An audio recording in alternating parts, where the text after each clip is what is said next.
It was a cold Sunday night in December. Ezekiel Elliott and the Dallas Cowboys were playing the Green Bay Packers. It was late in the fourth quarter in a close game. Whenever Ezekiel Elliott was trying to score the game-winning touchdown, he had his play called back, and when it shouldn't have, by referee Mike Pereira. He was angry, and so was all the fans and the rest of the team. So they acted out, and something bad happened to Mike Pereira later that night. Something really bad. Mike Pereira here is walking back to his car after a long game of refereeing. See him in the parking lot. Oh, and here the killer starts to approach him before he gets to his car. He starts arguing with him. Oh, and then he starts shaking him over. All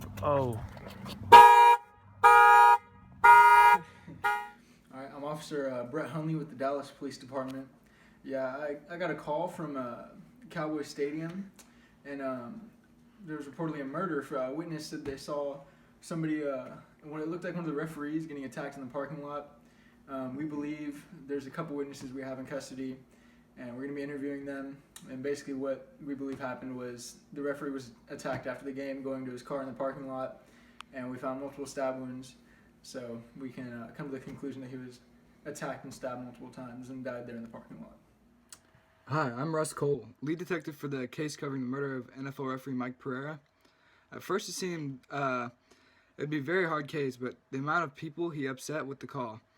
But after narrowing the people down a lot, we came to two suspects who stuck out the most.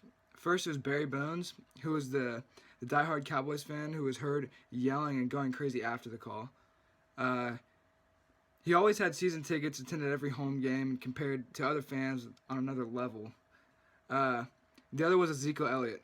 Elliott was a player who received the ball and got the controversial call, and he was seen very angry after the play and very emotional on the sideline during the game. No one saw him go in the locker room after the game, which is very suspicious, and that's what made him a top suspect. We knew after examinations of all the evidence that the fiver came from the NFL jersey that would be leading us towards Elliott, but we still needed more hard evidence. Thankfully, we were able to pull some fingerprints at the scene. After further testing, we found that they matched those of player Ezekiel Elliott. Unfortunately, I was one of the suspects involved in the murder of referee Mike Pereira.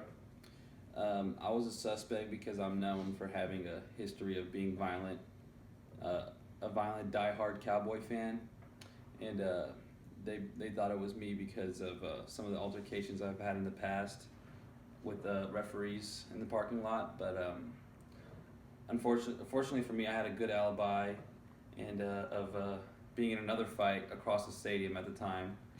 There's many witnesses there to prove that, as well as my fingerprints didn't match the murder weapon. I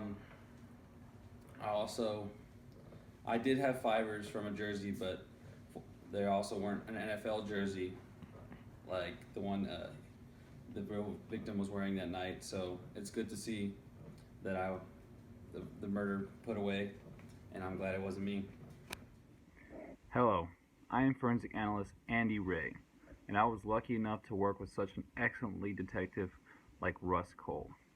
He was able to find a small piece of evidence, which was the infamous blue fiber from the jersey that was worn that night. When he brought back that fiber to me in the lab, I was able to identify it through some testing, which led me to the authentic NFL jerseys that are only made for NFL players. From here, eliminated our first suspect, Barry Bones, and really locked us in on Ezekiel Elliott as being our guy. From here, we just need a little more evidence to convince the jury that this was our guy indeed. Luckily, we were able to retrieve fingerprints from Mike's neck from when Ezekiel had strangles with him, since there was some resistance before he murdered him. We put the fingerprints in APHIS, and minutes later found there was a match for Ezekiel Elliott, as he was once previously convicted in college for aggravated assault. I'm glad I did my part in helping out put this murder up for good. It is ridiculous to see someone killed over a sport, and even worse, that it was professional and with such a promising career ahead of him, that threw away millions of dollars to only rot in a cell. Thank you. I'm Antonio Pereira. I'm the Mike Pereira's brother, and just wanted to talk about Mike. You know, he was a good guy. He was a good brother growing up. I was the younger brother, but he always looked out for me. He just grew up living by the rules. You know, that's part of what led him to be a referee, and you know, it's just sad to see him go.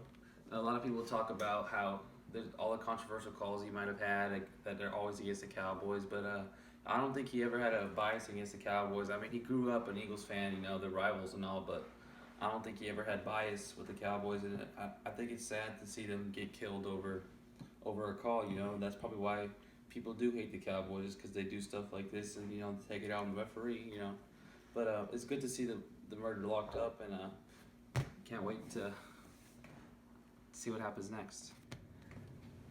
My name is Carson Wentz, and after analyzing the evidence that has come into the lab, we have come to the conclusion that the fibers found at the scene matched the fibers of Ezekiel Elliott, and there were fingerprints also left at the scene that have later matched Ezekiel Elliott's fingerprints, and we have come to the conclusion that he was the culprit for murdering the referee, and he is sentenced, and yeah.